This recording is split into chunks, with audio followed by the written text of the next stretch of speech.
Assalamu alaikum wa rahmatullahi wa barakatuh. Welcome to another topic of another show of Let's Talk, Let's Heal. So this one is one that I've wanted to do for a while, and I've been resilient to do it, or hesitant, because it's such an emotional subject for me, and that is the topic of absent fathers. Okay, and I've asked people to join into the topic, and yes, I have someone that might seem like they're connected to me. Yes, they are. Andli Litt, welcome to Let's Talk, Let's Heal. Thank you for inviting me.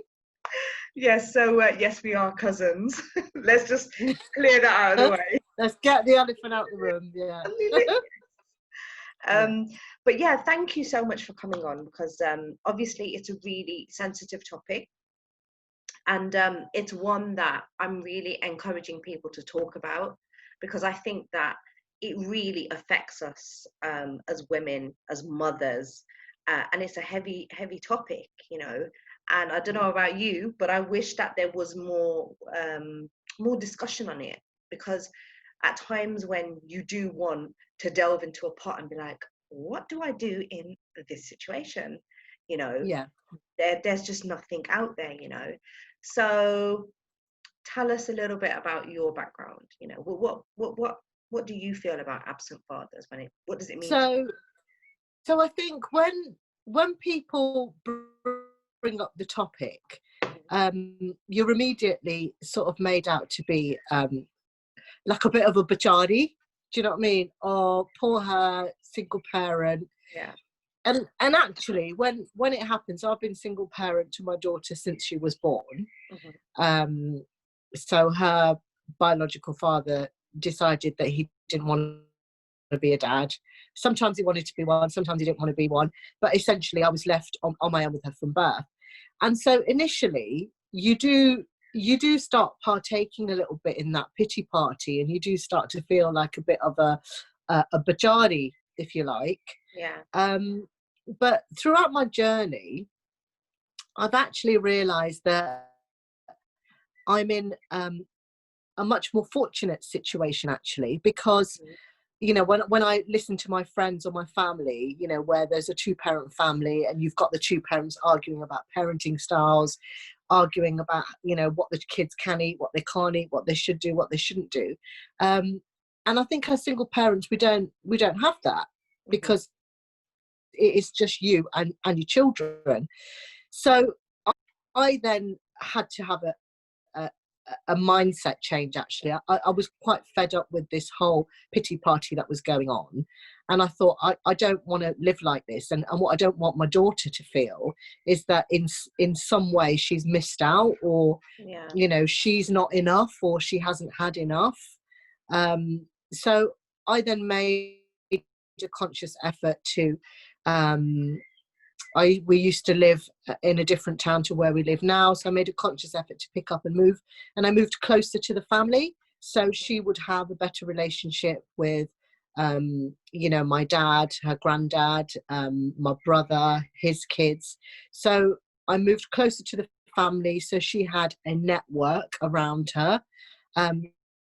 It also then enabled me to move forward with my career, not because I'm ambitious, but because I wanted to give her a better level of life. I wanted to have a comfortable life and give her opportunity, and not let her feel that, because my dad's not here, I haven't got a dad, or whatever, however you want to look at it, I'm disadvantaged in some way. So as I went through the journey, I didn't realize what I was doing. It wasn't until, sometimes you just go. And then when I actually sat down and reflected, I sort of thought, no, actually what you've done is you've made a conscious effort to look after yourself, because it's only when you're okay that your child is okay. Yeah. And actually,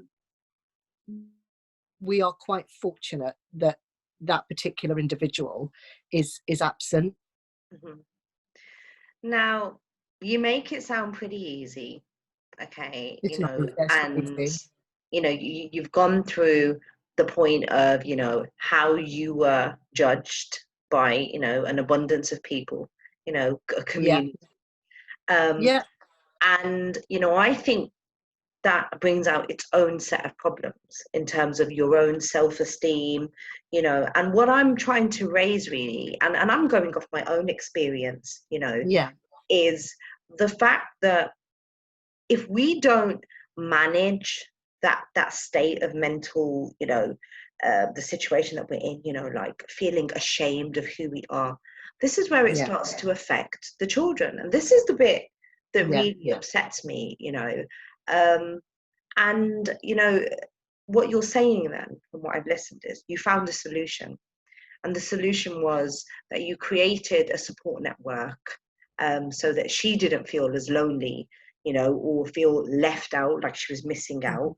I think what it came from is I knew exactly what was going on, and I knew exactly the path that I could go down, and I said to myself, and I remember having the conversation with myself, and it was 3 words: break the cycle. Break the cycle. And every day, I'm not a religious person, but every day I'd go to bed, and I knew what I had to do, and I used to say to myself, please God, can tomorrow be the day when that light bulb goes off and I take the first step? Yeah. And I must have done that every night for about a year, going, Wow. can tomorrow be the day when that light bulb goes off and I take that step? Because inside, you know, we think we're weak characters and, you know, it's the shame and what are we going to do? But inside, we all know what we have to do. It's that first step, and it's that first step. And it's not even a physical step, it's a mental step. And the mental step for me was, this individual has got his own issues. I cannot change that person. All I can do is change how I look at it. So the mental change was, she's your daughter, you brought her into this world, and it is your duty to ensure that you give her the opportunities that she deserves. And that is on you. Your arms are not broken, your legs are not broken. Didn't you try? So, I mean, was there not, because you sound like, you know, your daughter was born and he wasn't in the picture, you know. I mean, I don't know about you, but I know that I went through a period where I really tried, and I almost forced my daughter to have a relationship with her father. Yeah, I did the same. So during the course of, so from 0 to age 4, we were back. He took me to court 15 times. He was in and out of her life. And against my better judgment, I too was almost forcing her to have a relationship with him. Not because it's what I believed, because I think by the time she was sort of age 4, I realized that this is a broken person. You know, the most important thing to this person is himself. But when you go through the court system and you go through CAFCAS, it's very much about the father's rights. You know, every child matters. Every child has the right to have a relationship with both their parents. And I remember, and one of my friends is a family lawyer, and I remember her saying, Andli, I get what you're saying. She said, but when you go to court, all that magistrate wants to know is that you're doing this for the better interests of your child. Wow. And according to the law, the better interest of the child is for them to have a relationship with their father. Yeah. So you almost have to play this game and go through the motions. Yeah. Last year, so my daughter is 11. So last year, she actually made, so this has gone on and on. He's in, he's out, he's in, he's out, he's in, you know, and you see the pain that your child is going through. You absolutely see the pain. So last year when she was 10, she actually made the decision to not see him anymore. And she said, right, I don't want to see him, because I said to her, you are 10 now, it's your choice. I'm not going to force you. You want to go, you don't want to go, don't go. And she said, do you know what, I don't want to go. And she said, and then she said, do you promise me this is my decision? So I said, yeah, I promise you it's your decision. And she actually sighed relief and said, thank you. Oh, She said, all these years, mummy, she said, she said, I love him. He's my dad. She said, yeah. I don't like him as a person. I don't enjoy his company. And she goes, and all the times that I've been up to see him, she goes, it's because I felt it was something I had to do. Yeah, wow. When she went to secondary school, all of her friends predominantly are from single parent families, and some of the children had not seen their dads for 7-8 years. That's when she realized that actually, do you know what, it's actually okay. Yeah, So she has now, at the age of 10, made the that's so decision. amazing. And it's funny because my daughter, she's 9, and she Yeah, came to that decision where she was like, Mum, you know yeah, what, please, just yeah, can we, just leave it. Yeah, because I don't know, I guess I felt guilty and I felt obliged that, there was something inside me that was like, no, I don't want this to be about me. yeah, I guess we can see that there is a healthy notion of a child having access to both of their parents. yeah, But unfortunately, most of these fathers that are not, present in their children's lives, you know, they don't have um, healthy ideas about being in their children's no, lives. no, When they no, leave a relationship, it's about you. It's yeah, about, yeah, the woman making her yeah, life a misery, or they start pimping out the woman or the woman feels like she's pimping herself out just for her child to bloody come and yeah, see the father, yeah, yeah. Um, But when our daughters are constantly being rejected by their fathers, it used to make me angry. yeah, I used to lose it, and I remember there was one time I said to him, I said, and I swore, I won't swear here. I said, but you ever do that to my daughter again, you ever make her stand at a window and wait ever again, I said, you can take me to whatever court you want. I said, yeah, she's not seeing you. So as women, and having been through relationships that have worked, that haven't worked, whatever, when you see your own daughter being rejected by her own father, something in you says no, yeah, no, no, no. Because fast forward 20 years, if that was a boyfriend or a relationship that she was in, we yeah, would be there with our Bill and I. Do you know what I mean, Shalina? We'd be, yeah, knocking them out, wouldn't we, as mums? So why is that any yeah, different? So, and I just kept thinking about, what is this experience going to, what kind of behaviors are going to come out of this experience? And I remember as a child, I had mum, had dad, still, my parents are still married, but they lived two very separate lives. My dad was out, he was at work, my mum was at home. We didn't see a lot of my dad because he was at work all the time. But yeah, also that generation, they were quite emotionally absent. You just kind of cracked on and you just kind of got on with it, yeah. And um that's something and that I really I just, think has to be very yeah, clear, is that absent father syndrome, right? Which is yeah, a condition that affects us, right? yeah, yeah, Um, and we have to talk about this because it might have shaped, how you chose your partner, right? yeah, If yeah, you were yeah, exposed to it, right? yeah, And yeah, this is yeah, well, it's interesting you said break the cycle, because yeah, if we don't um, make sure that we are checking how our daughters are in this, and I can't speak for yeah, sons at the moment, and we have got someone coming on the later yeah, on, yeah, inshallah, yeah, who's coming from a male perspective, which is so beautiful for us to see, yeah, because we want solutions. But that is something that I really wanted to be able to share out. I mean, yeah, we know there's an issue. It's disgusting how yeah, many single parents there are at the moment, how many women are married in yeah, relationships, but yeah, are just, what I mean, they might as well be single, they're yeah, yeah, working, yeah, they're this, they're that. And you know what? Like, what is it? We're raising a generation of children with mental health issues yeah, immediately. Do yeah, you know what I mean? All because, people are having children, and then when it comes to separating, one of the parties or both of them Yeah, can't yeah. find, you know, a healthy ground to you know, for the children.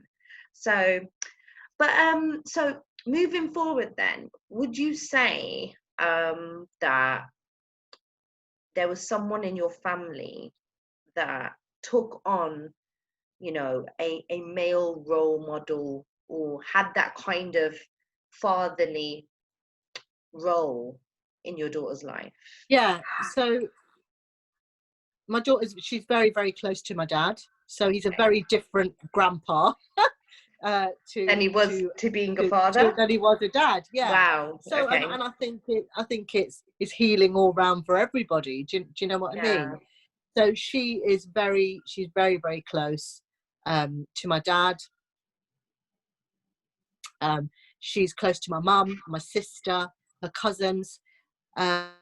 Because one thing that I did do is I made sure that she had her network. She knew her family, Mhm. and as children, and particularly for me, yeah, my dad was at work all the time, but actually, I had my granddad, I had my grandma, I had my aunties, Yeah.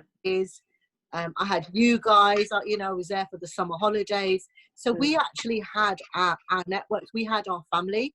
So it's only when you look back now and you go, actually, yeah, dad was at work the whole time. But at that time, it didn't matter to you because you Mhm. had your auntie, your cousin, your grandma, your grandpa, and we lived in those kind of extended family networks Yeah. a lot. I do see a lot of single parents now that are isolated. But the only thing that I can say is that the three words that motivated me were just break the cycle. But Break I the also cycle. Yeah. appreciate that not a lot of people have got the mental strength. I mean, when you come out of a bad relationship, you are beaten down. You know, you have lost your I self-worth. think You know, sometimes you're depressed. I think it's finance, because I remember, you know, there was a part of me that was like, give me some money for your daughter. I was so what peeved me off. I was like, I'm raising your daughter, and you ain't giving Yeah, me a single penny, you know. And furthermore, you know, I was quite religious, and he's yeah, meant to yeah, be Mr. Righteous, oh so pious. Do you know what I mean? yeah, And it infuriated me, because in the community, oh, he's a man that yeah, runs a charity. Oh yeah. yeah, you know. And then you're not even doing what you need to do for your children, you know. And I just So think, I that's quite funny. I get what you're saying. I get what you're saying. So for a little while, it infuriated me as well. yeah, That actually, I used to think, how have you got no shame? How do I you hate it. not sit there and just wonder, what is my daughter eating? What is my daughter Yeah. wearing? Where is my daughter living? But then something happened. So he's self-employed, so Hmm. you know you can't take money out of their salary or whatever. And anyway, time went on, wouldn't pay, and then one day I said, I think he'd called me to have a fight about something, and I said, do you know what, mate, keep your money. I said, because I don't need it, right? And at that point it was so funny, and it was so weird, because there was a power shift. Yeah. So immediately the power just kind of shifted, because in his mind he was thinking, she needs my money. Not that he paid, never Yeah. paid. It's like, she needs my money, she needs me, I'm better than her, I earn more Mm. money than she does, so therefore. And I flipped it around and said, actually, do you know what, I don't want your money. And there was a belief in me that said, you know what, whatever you want to do, the money's going to come from somewhere, something's going to happen, and Yeah. you'll get it, you know, and anything you need, you'll get it along the way. And when I went on the journey, and as an unreligious person, I had faith. So all I needed to do was take one foot in front of the other, and I just had the faith that as the journey progresses, I'll get what I need. And Yeah. I absolutely did, and I got what I needed. You know, I never in a million years thought we'd end up, you know, getting our own home, you Yeah. know, It's so me being beautiful. able to work from home. Yeah. So, once I let that go, because once I let that toxicity go, and I said, actually, do what you want. Don't want your money. Don't need you. You want to come, come. You don't want to come, Yeah. don't come. You want to pay, pay. You don't want to pay, don't pay. Actually, don't care. And the power just shifted, because Yeah. I think they try to control you. You know, so the Yeah. minute you get a bit too independent, the money will stop, because they expect you to get on the phone and beg for it. You know, Yeah. and I think, and I just thought, I'm not It's doing that. funny because I ended up doing the same. I was like, I don't Yeah, need your money. Do you know what I mean? yeah. And lo and behold, alhamdulillah, the lifestyle that my daughter has got, Oh, mashallah. yeah, I'm like, yeah, and yeah, at the time, I walked away from the marriage, yeah, and left him with a lot, and I walked away with nothing, you yeah, know. I'm living, I'm on income support, and I was struggling back then. So yeah, God is good. I want everyone to know God is good, yeah, right? yeah. Because fast forward, God didn't let us down, alhamdulillah, you know what I mean? That's it. Yeah, Because but yeah, and I felt like he used to, get some kind of turn on of talking to me and arguing with yeah, me, yeah, yeah, yeah, right? yeah. And I was It's just like, like, you know what? they This is want a not reaction. necessary. Yeah. Yeah, they just want a reaction. So I just stopped reacting and Yeah. just got on with my life. I also never hid anything from my daughter. Yeah. I told her the truth. Told her the truth. Told her this is how it is. Yeah. He's quite a manipulative person, so she'd be quite conflicted when she would return from her, weekends or summer holidays with him. Hmm. Just had to bear it. But I never hid anything. She's made her own decision now. Yeah. I think next month it will be a year that she's not seen or had any contact. Yeah. So, I've and she's bless happy. her. Yeah. Yeah.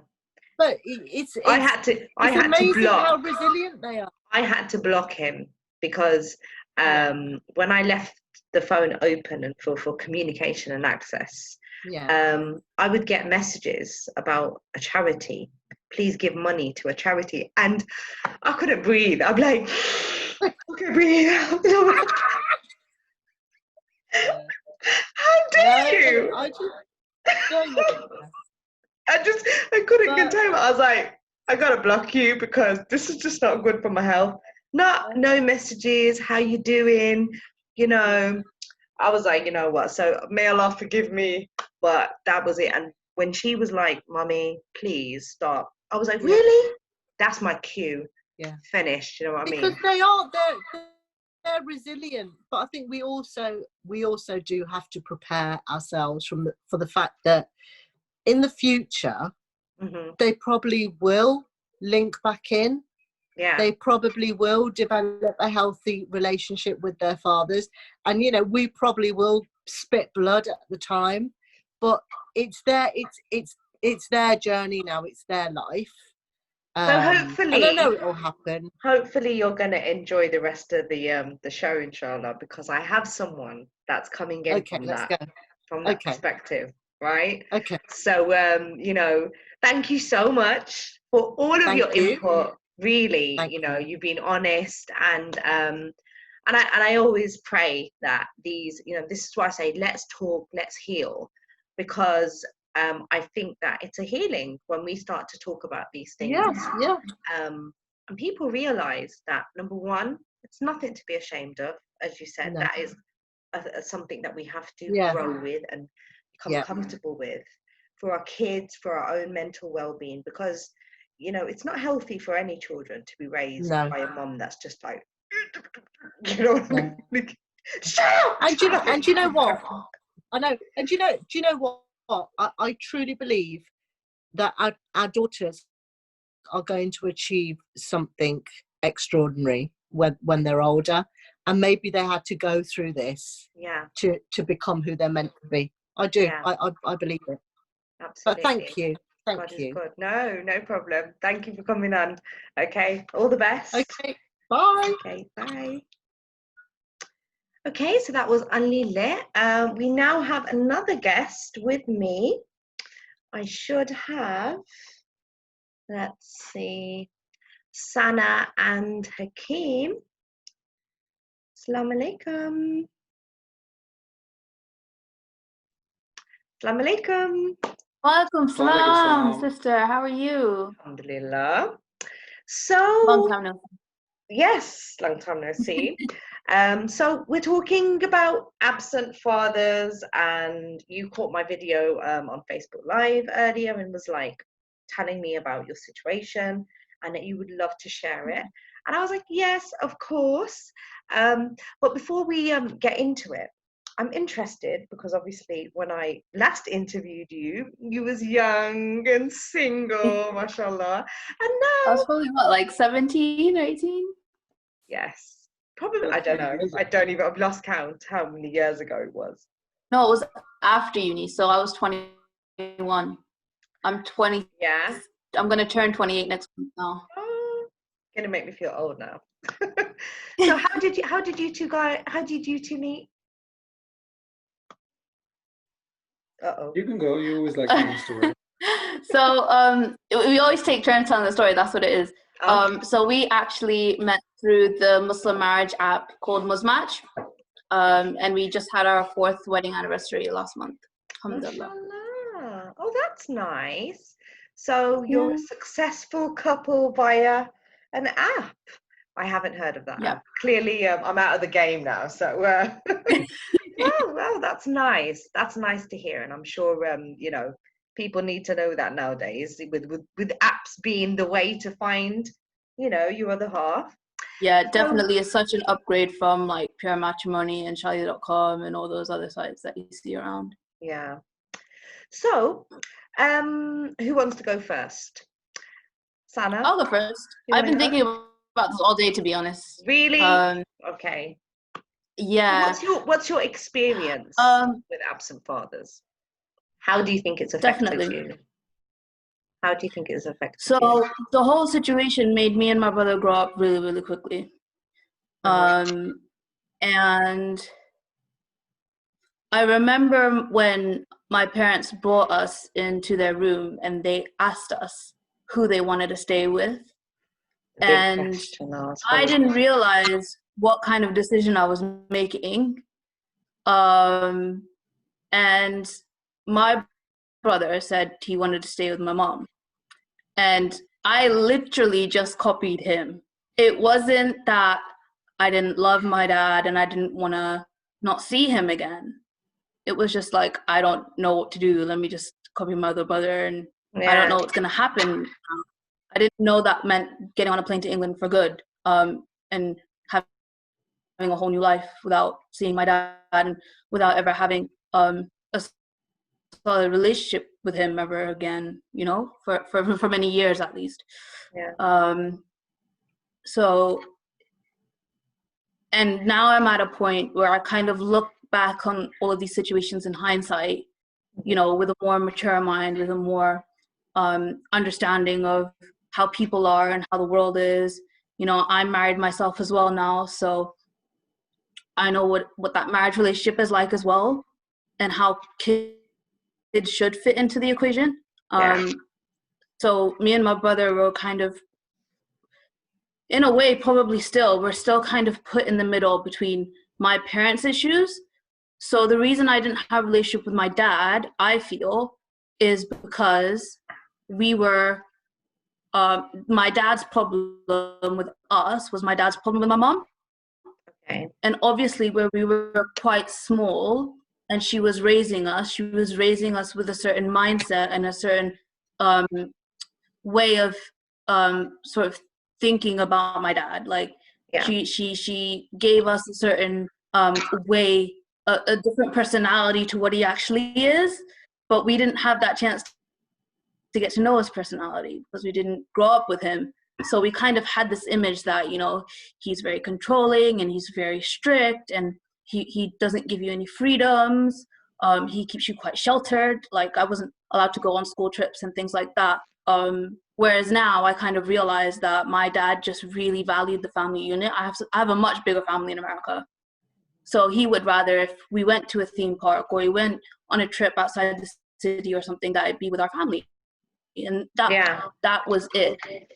When I was younger, it was like, he's not letting me go and be a normal kid. He's not letting me have friends and all that kind of thing.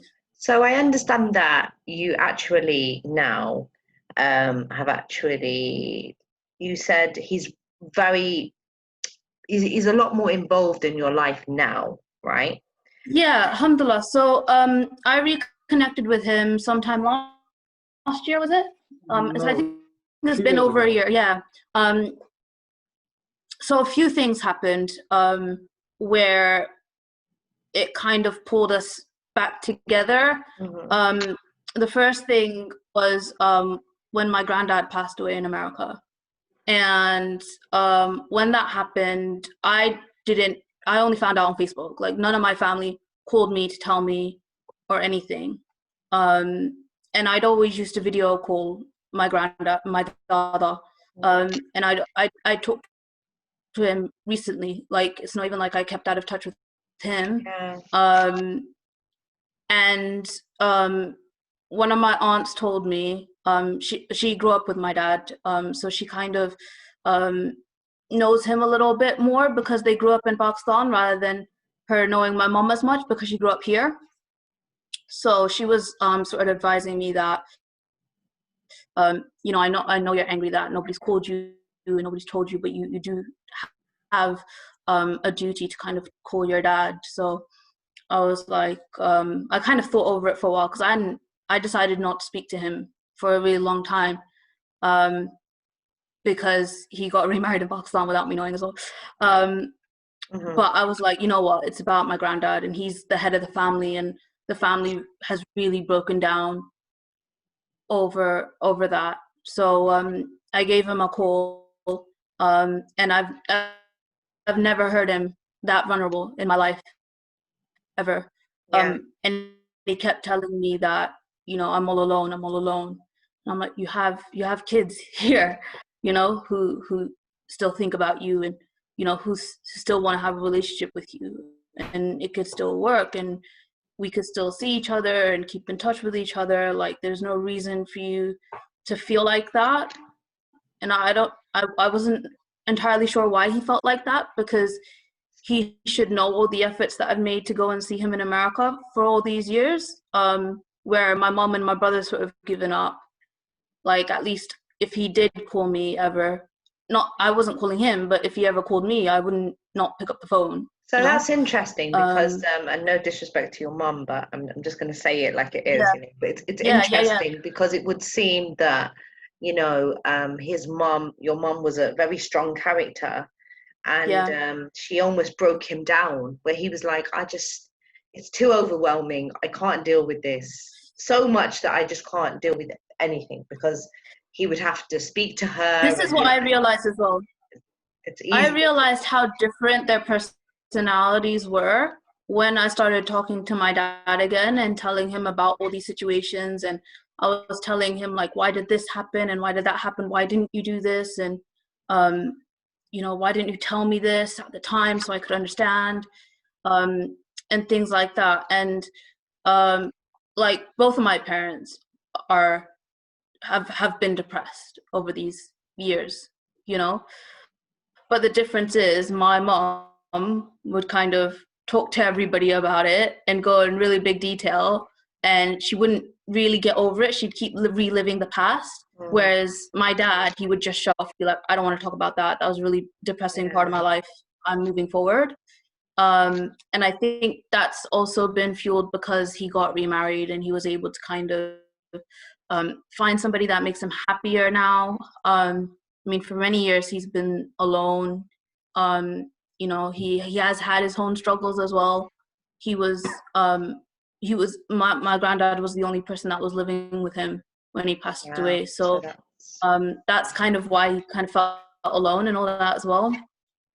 But yeah, it was after that we had a few conversations, but it still never really resolved. It was just me doing what I felt like I had to do to reach out to him. mhm. But it wasn't until I heard that he was having a really major surgery on his back. So I always knew my dad had sort of issues with his back. He had a lot of problems with it because he'd been in a car accident. And he's getting older, so obviously when he hurts his back, it's going to be even worse. So when I heard he was in the hospital having a major surgery for like 3 or 4 hours, I decided to reach out again. But this time, alhamdulillah, it's kept going. At first, it was the same sort of thing. Let me just check in on him. Let me just do what I have to do to ask about him and see how he is. But the thing is that the conversations with my dad throughout my life have always been like small talk. And that's because I always get stuck at this point where I get really angry because I remember all the things that he hasn't done and all the things that have made me upset that we haven't worked through yet. And I haven't been able to kind of talk to him about it because he just shut off and he wouldn't want to talk about it. Whereas I think this time and the things that he's been through really recently is like, I don't know, like loosened him up maybe a little bit, but he's listening to what I have to say now. And that kind of gave me the catalyst to then be like, okay, I need to talk to you about everything. Otherwise, all I'm going to do is get to a certain point in the conversation with you. And then that's going to be it. Yeah. Either I get upset and I don't want to talk to you anymore, or I'm just going to keep crying about stuff and being upset. You're going through a healing now with your dad. I guess it's a healing for you both because he's felt your absence. He's felt his children's absence, So, Hakim, I want to bring you in. Now, Sana mentioned that you've also experienced absent fathers in your life, and we need that male perspective, because it's interesting. We've heard a female perspective, but how has it been for you? How has your experience been? I'm curious how this has affected you as a young male. Well, okay. Well, with me, it's a little bit different compared to Sana because I'm one of 8. Eight, and yeah, and I'm the third. I'm the third youngest out of 8.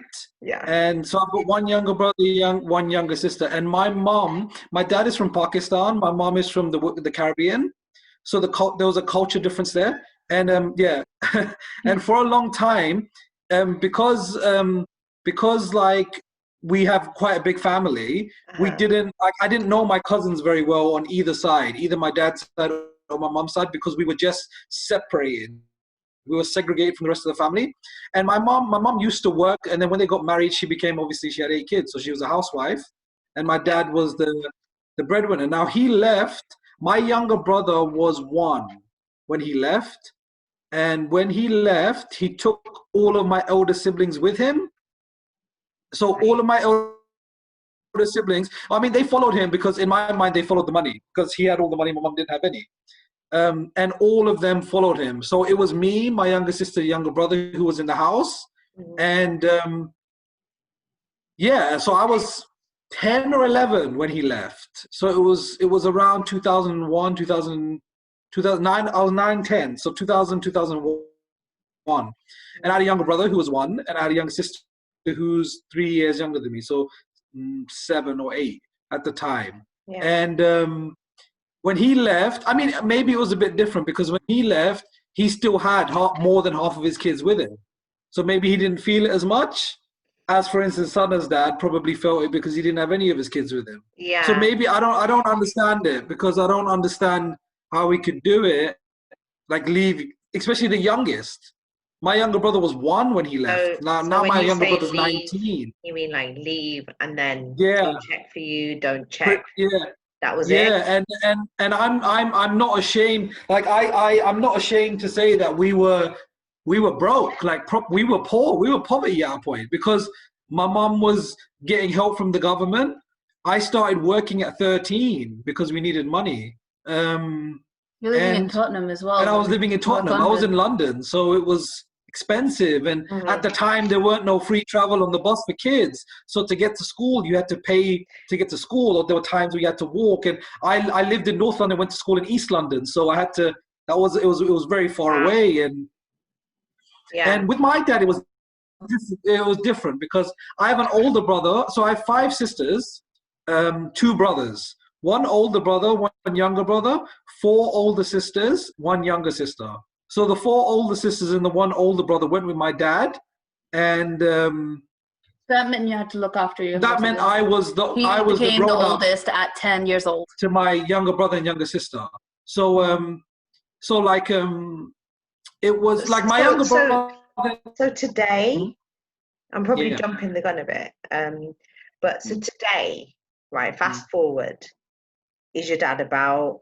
Has he contacted you? Okay, so my dad never seemed, to put it bluntly, he never seemed to care much about me or my younger brother. He has an older brother, and sometimes in some Pakistani cultures, it's the first son that means everything. And I don't understand it because my older brother doesn't really do much, you know. Okay. He's kind of like a leech. He just leeches of everybody. But he doesn't build anything. The good kid, you know. So he felt like he was never rewarded by his dad for what he's done to provide for the family. Okay, so look, my younger brother doesn't see my dad as his dad because he left when he was 1. So he doesn't feel like he has a dad, for instance. I'm his older brother, and I'm the only male role model he's ever known. I remember my dad. I remember my older brother because I was older. I always tried to reach out to my dad every few years to try and build a relationship, but he would always create some kind of drama with me and my older brother, pitting us against each other for some reason. And he would constantly do it. I tried to speak to him after I got married, and he did the same thing. And this is every 3 or 4 years, from the space of when I was 10 to now when I'm 27. When we got married, we both were kind of like egging each other on to like just try and like build relationships with our dads again. Yeah. So that's when he reached out to his dad, and I was able to kind of meet him and be like, I'm your beau, you know. and my dad is he's personable. He's for lack of better words, he's very manipulative, you know. He knows what to say to people. He's a salesman at the end of the day. He knows what to say to people to keep them sweet, you know. But the problem is, over a long period of time, it's just. Do you think he's narcissistic? Have you heard of that? Narcissistic, 100%. You know what? I've got mad respect for my dad. I would never not speak to him. If he gave me the opportunity to speak to him, I would. But it's always 100% on my end, and never none on his end. So I think a big thing with both of us is that we'd get in touch with our dads, and like I understand that in a Pakistani cultural mentality, the younger ones have to make effort with the older ones. The older ones don't apologize. They don't do what's right. They don't make the first step on anything because they're up here and you have to respect them. And that's the status that they hold. So for me, I understand, okay, my dad may never call me whenever he gets a free chance or whenever he's thinking about me. Now he does. He does though. But in Hakim's case, it was never sort of, he would make the effort, he would call and he would ask how he was doing. But for Hakim, it was really important to kind of have that effort back a little bit. The biggest thing is that I would make effort. When I was 18, I would make effort. He didn't live in London anymore. I would make effort to go outside of London to go see him. But then when he, like my cousins and my daddy, my grandma on my dad's side was still living in London at the time. Whenever he would come to London, he would never make effort to see me. I wouldn't even know he was in London until one of my cousins, who I rarely speak to, told me he was there, or my uncle, who I rarely speak to, would tell me he was there. And how do you think that has impacted you today emotionally? I'm 100% a better man because my dad wasn't in my life. Really? Because I grew up. I'm like I grew up, and I grew up a little bit too young But I looked after my younger sister and younger brother, and they had an opportunity to go to university. They had a problem to pursue what they wanted to pursue because I was working and they didn't have to. Yeah. I have experiences with friends in the same thing, and they didn't grow up because they had nobody to teach them how to be a man. Mhm. Now, it's hard to learn, but if you don't learn, you're a boy forever. I grew up, and my older brother is still not, like, he's older than me. He's 2 years older than me, so we were really close when we grew up, but he's still got a childlike mindset. He hasn't grown up because he never had to. Wow. He was always looked after. So he never had to look after anybody to grow up, whereas I'm the opposite. I look after everybody. So I spoke Like, to my mum still cooks for me when she needs things. I spoke to a mother earlier who said that what she chose to do was break the cycle. So she stopped all contact with her daughter's father. She moved closer to her own family, and her own father, her daughter's granddad, became that father figure in the children's life, in the child's life, and that was it. And so, you know what? Because we're coming up to the end now, I think the 3 words that was shared today is break the cycle. Um, you're blessed, mashallah. You're pregnant, right? Mashallah, Yes, right? alhamdulillah. So, what would you say? Obviously, Sana, you're going through a journey now. You're going through almost like a healing between you and your dad. What would Yeah. you say? Would you both have the same I want to see what's both of your conclusions. Sana, what's your conclusion on absent fathers? My conclusion is that at the end of the day, the thing that really kept me trying with my dad was that I had faith in Allah, that it would work out whenever Allah planned for it to work out. I didn't want it to be this long, but again, maybe it had to be because I wouldn't have understood his side of the story as well as I do now. So I think one of the things is that you have to have your own relationship with each parent.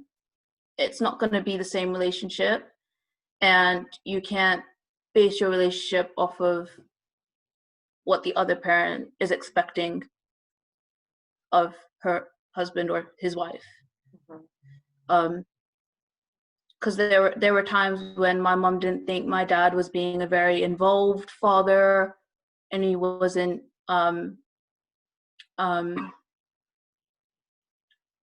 like he wasn't raising us as well as she was. Yeah. Like as a team together. But it wasn't that I didn't feel like my father was around when we were a family unit. I felt like he was around. I have memories with him. We used to play around, playing basketball, board games and stuff like that. But it was my mom's ideal of my dad being a father that he didn't meet that expectation. So then she made us feel like he wasn't enough of a father. If that makes sense. So do you think then there's a little bit of accountability on your mom's part? I mean, we can't be perfect. Yeah, it's very difficult because while I'm going through this healing thing, it's starting to feel like I'm being against my mom and on my dad's side, so I'm completely flipping. Yeah. But actually, I'm just balancing it out now, where I understand my mom and how she raised us, but I also understand my dad and how he raised us. Yeah. And the second thing that I wanted to say is that have your own relationships with each parent. Like, have your own relationships with everybody in your family, just generally. Like, I've cut ties with people, but I've kept really good relationships with people. I've started new relationships with people that I wasn't really in contact with in terms of family because they live in Pakistan and all that kind of thing as well. So for my future children, inshallah, I will say to them, I will introduce you to family, whether I like them or not, but you have your own relationships with people. Yeah. Yeah, and the second thing is that you are in control of your own life as well. Your circumstances don't make you the person that you are. Your actions and your responses and how you decide to go through life, make your own path. That's what matters at the end of the day. And then the third thing, which is with everything, just have faith in Allah and just focus on your, you know, your prayers and your ibadah and everything, and just have tawakkul in Allah, and that have trust in His plan, and that everything will work out the way He wants it to work out, that people will be in your life depending on whether it's a test, whether it's a blessing, and just take it that way. Okay. Hakeem? What was the question? She went on for a long time. What were the three things that you would take away from the conversation? I think she just said a conclusion. She gave the 3 words. She just asked you for a conclusion, dude. I was like, what? She asked for a conclusion, right? That was my conclusion then. Okay. How would you summarize, you know, and conclude about absent fathers? You know, a last word. And I think you asked about kids as well in the future, because like we like, alhamdulillah, we've got one on the way. But like I'm not like life is too short for me to kill relationships that present themselves. You know, if that makes any sense. If my dad were to call me today and try and make it like, for me, he's not been around and I've grown into a different person. I don't have the same mindset because, like, again, I'm not full Pakistani. I have a different mindset. I've grown up earlier. I've lived in the world a little bit more. So for me, it takes 2. I need a little bit of effort from you as well. And if he gave me 10%, 20%, 15% effort, if he gave me a little bit of effort, I will always try. I will always try. But I have other people like my mom, my younger brother, my younger sister, who are there. Like now, since I got married, they've stepped up and they've grown up a lot. But there are still things that they talk to me about, they ask me about, they need help on certain things. And at the end of the day, those 3 are my priority because they've always been there for my whole life. You know, so if my dad comes into my life, if my older brother, if one of my older sisters comes back into my life, I'm not going to push them away because life's too short. Yeah. And what is life without people in your lives? Because it's not about money. It's not about all of this. It's not about how much wealth you have. It's about the people you have. A readiness as well. Of course. You know, I think. I mean, I have no ill will against my dad because I'm not in his shoes, so I can't judge what he did and how he did it. So for me, it's not my place to judge, but I have no ill will towards him. If I were to see him down the street, I would have no problem. If he picked up the phone and called me and told me he wants to see me and I have to drive 600 miles to go see him, I'll go see him because he made an effort. Yeah. I just need somebody to meet me halfway. It can't be 100% just me. So that's them coming back. And again, what Sana said before, when she was like, this shouldn't define who you are. Because like I said, I have a lot of people whose dads are absent and they never learned how to be a man. They never learned how to look after their mom who's there. And in a place like London, when I grew up, it was very bad. Now it's a little bit more gentrified, and a little bit less dangerous. No matter what you read on the news, it's a lot less dangerous now than it was 15 years ago. And it was a lot more dangerous. And you, like you said, break the cycle. One person, one generation can change like the misfortunes of your parents and your parents' parents and things like that. And when I came to England, it was still the time when if your parents were separated or divorced, it was a really bad thing. Oh, it was proper taboo, wasn't it? And the family stigmatized me and my brother, saying that our lives are ruined. We are not going to amount to anything. We will have nothing to look forward to in our life because we don't have our dad. Yeah, and it's funny. And that led to a lot of resentment as well. You know, one thing I want to say about like, I remember you saying that you were talking to a lady about she moved with her family. And when you said she played the dad role, was that her dad playing the dad role or was it her playing the dad role? Her dad. Just clarifying. Her dad ended okay, that makes more sense. So kind of like how mom was like... Yeah, okay. I have my uncle, but he was never like my dad. He was just like an older brother because he's my mom's youngest brother. So he was more like that age where he'd kind of mess around with us when we were small and throw us around and stuff like that. I mean, you know, if we wrap it up, right? Prophet Muhammad sallallahu alaihi wasallam, we know, didn't have his father around. He was orphaned very early, sallallahu alaihi wasallam. And I think having a male role model or this figure there is important. It is almost like a healing for that child to have this understanding, But if it can't happen, as has happened with Hakeem, you've got on with it. I guess it's kind of been a blessing for you that the hardship I mean, forced you I to, see. you know. I mean, I see. Like I said, I see what my brother has become, and I would have been a version of him if, Yeah. if anything. I see myself as I grew up because of it, and my younger brother has a role model in me. So I broke the cycle with my younger brother. I have nieces and nephews whose dad isn't in the life, and they've known me since they were born. I've looked after them. I've taken them places. I've done everything for most of them, and I've tried to break that because it's like you just need to, like, you need a role model. You need some kind of, especially my younger brother. When he was a kid, he was looking like he was turning like my older brother, and we had to change that. And now, alhamdulillah, he's 19 years. He's going to be 19 soon, inshallah, and he's an amazing person. Yeah. Well done. Well done. I think the biggest bane of the situation for me was that I could never move forward with my life knowing my dad wasn't there, because it was in the family and because my mom kept reliving the past. And even now, like, she knows that I'm in contact with him and stuff, but she'll ask, like, when you talk to him, did he ask about me and all that kind of stuff. It's like, no, I have to keep that separate for it to work and for that to carry on. And that's I need to be something that seems to be very obvious is that when two people come together, they're not thinking about these things. You're not thinking about having a separation, but bearing in mind the well-being of the child. Unfortunately, a lot of people let their egos get involved, and the children become weapons. So that's exactly the situation. Yes, they both had egos.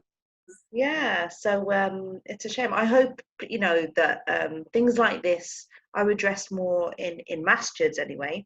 Next week, inshallah, I'm hoping to get someone from an Islamic perspective and someone from a Christian perspective that I know, because I feel that the Christian community are very fluent in talking about matters of the heart. Suicide, abuse in the community. They talk about the stuff that is happening. We still have a lot of cultural reservations about these things, don't we? I can talk about it. Well, I'm saying I want to get I don't message on him. Going on. Selena's like, hurry up, we need to get log off. So no, I messaged an imam today, and I'm waiting for him to get back. If he doesn't, then I'll move on to the next imam and try to get an imam on, inshallah, on the subject. So, but Jazakallah khairan, thank you so much. And I pray that this has benefited other people. Thank you for being so transparent and sharing, and I ask everyone to make dua for you and your new baby, inshallah, Thank you so much, Lita, honestly. Okay, so that was Hakim and Sana. Now, next week, inshallah, I'm hoping to get someone from a Christian perspective and an Islamic perspective. How is it being managed in the communities? I'm bringing more of a male perspective on how we do this and the solutions. But hope you enjoyed it, and please share and like and subscribe and all of that, because I'm about to go in on Let's Talk, Let's Heal. These topics are about to get very interesting, inshallah. Anyway, thank you so much. Assalamu alaikum.